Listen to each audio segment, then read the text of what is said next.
बिस्मिल्लाहिर्रहमानिर्रहीम। अस्सलाम वालेकुम। कैसे हैं आप सब लोग? उम्मीद है आप सब लोग खैरियत से होंगे। मैं भी बिल्कुल ठीक हूँ अल्हम्दुलिल्लाह। आज मैं आप लोगों के लिए बहुत ही ज़बरदस्त देसी ड्रिंक लेकर आई हूँ जो कि बहुत कारआमद है, बहुत फ़ायदेमंद है इस तरह की गर्मियों में जो कि चिलचिलाती धूप है, लू है और बिल्कुल बर्दाश्त नहीं हो रही है बच्चों बड़ों से, जो हमारे बुज़ुर्ग हैं और जो जिस्म पे दाने निकल रहे हैं, फुंसियाँ निकल रही हैं और हम जो हैं इन मशरूब से बहुत दूर हैं। आज मैं आप लोगों को यही मशरूब बनाना सिखाऊंगी जिसको हम अपनी ज़बान में बोलते हैं कच्ची लस्सी। ये मशरक़ का बहुत मशहूर ये मशरूब है और बहुत सस्ते में, बहुत अच्छे में बन जाता है और इसकी अफादियत इतनी है कि मैं आपको बता नहीं सकती। सबसे पहली बात ये कि हमारी जिस्म में जो पानी की कमी हो रही है, पसीना आ रहा है, बिल्कुल नल की तरह बह रहा है, उसको ये कमी पूरी करता है। आप ये पूरा जग बना के दिन भर में 2-3 दफ़ा आप फ्रिज में रखें, पानी की जगह आप यही लीजिए। वो मेरी बहनें जो प्रेग्नेंट हैं और वो मेरे भाई जो कि बाहर आउटडोर जॉब करते हैं, गर्मी धूप में फिरते हैं और ऐसी सिचुएशन में गर्मी बहुत लगती है, पानी की कमी होती है, तो आप लोग पानी की जगह ये पीजिए, आप लोगों को यकीनन फ़ायदा होगा।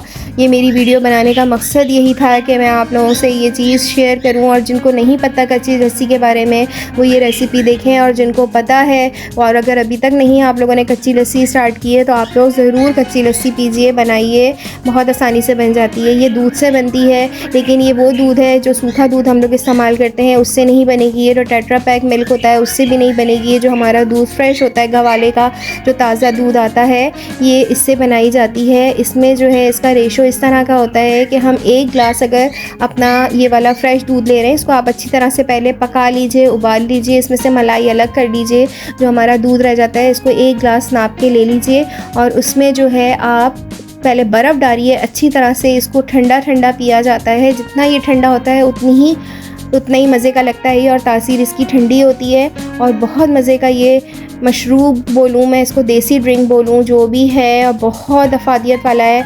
आप इसका रेशो इस तरह से होता है कि 1 गिलास आप ठंडा दूध ले लीजिए, पहले बर्फ़ डाल लीजिए प्याले में, इसको अच्छी तरह से चिल कर लीजिए, फिर उसके बाद 1 गिलास आप दूध लीजिए। जिस गिलास से आपने दूध नापा है उसी गिलास से आपने 2 गिलास पानी इसमें शामिल करने हैं, ठीक है। पानी, बर्फ़ भी पानी छोड़ेगी, तो यानी हमारा अगर हम 1 गिलास बनाना चाह रहे हैं तो 1/4 दूध होगा और 3/4 जो है इसमें पानी शामिल किया जाएगा।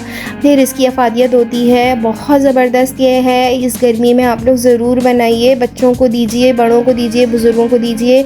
और इसमें जो है जब ये हम सब चीज़ें डाल लेंगे, इसमें जो मैंने ये बनाया है ये तकरीबन 1 लीटर का हिसाब है, इसमें मैं ½ टीस्पून जो है वो नमक शामिल करूँगी।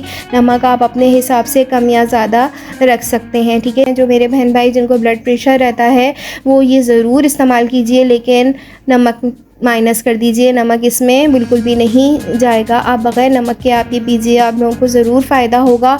बहुत ज़बरदस्त ये ड्रिंक है और आप पानी की जगह यही लीजिए, बच्चों को, बड़ों को, सबको पिलाइए, बहुत फ़ायदेमंद है। हमारी जिस्म में जो कमी हो रही है आजकल गर्मी में, जिस हिसाब से उस कमी को पूरा कर। आजकल आम का सीज़न है और हम हर तरह के आम खा रहे हैं और अक्सर यही होता है, आम की जो तासीर होती है वो गर्म होती है। तो ये आप जब भी आम खाएं, आम की कोई भी चीज़ खाएं, उसके बाद आप ये ड्रिंक ज़रूर बनाकर पिएं। मैंने अपनी वीडियो में जो है वो कच्ची कैरी की भी रेसिपी डाली है जिससे हम बहुत मज़े का पन्ना बनाते हैं जो लू के लिए बहुत ज़बरदस्त है। वो रेसिपी भी आप लोग ज़रूर देखिएगा, वो भी बहुत फ़ायदेमंद रेसिपी है। आपको कभी भी दाने नहीं होंगे, कभी भी आप कोई गर्म चीज़ खाएंगे। जो पेशेंट जो है वो एंटीबायोटिक्स लेते हैं, एंटीबायोटिक्स आप जो है वो इसी दूध के साथ लीजिए, इसी ड्रिंक के साथ लीजिए, कभी भी आपको एंटीबायोटिक्स मेडिसिन का रिएक्शन नहीं होगा। उम्मीद है आप लोगों को ये ड्रिंक ज़रूर अच्छा लगा होगा। जिन्होंने नहीं बनाया, जो अभी तक जिन्होंने नहीं स्टार्ट किया है, ये ड्रिंक ज़रूर बना कर पीजिए। आप लोग सब अपना बहुत ख्याल रखिएगा इस दुआ के साथ। जो लोग बीमार हैं, जो हॉस्पिटल में हैं, जिनके बड़े बूढ़े बीमार हैं और जो हॉस्पिटल में हैं, जिनको हम जानते हैं, नहीं जानते, अल्लाह ताला सबको सेहतयाबी अता करे, तंदुरुस्ती अता करे और वो लोग सब अपने घरों की तरफ लौटें। अपना बहुत ख्याल रखिएगा। मुझे और मेरे चैनल KBF कुकिंग को अपनी दुआओं में ज़रूर शामिल रखिएगा। अल्लाह हाफ़िज़।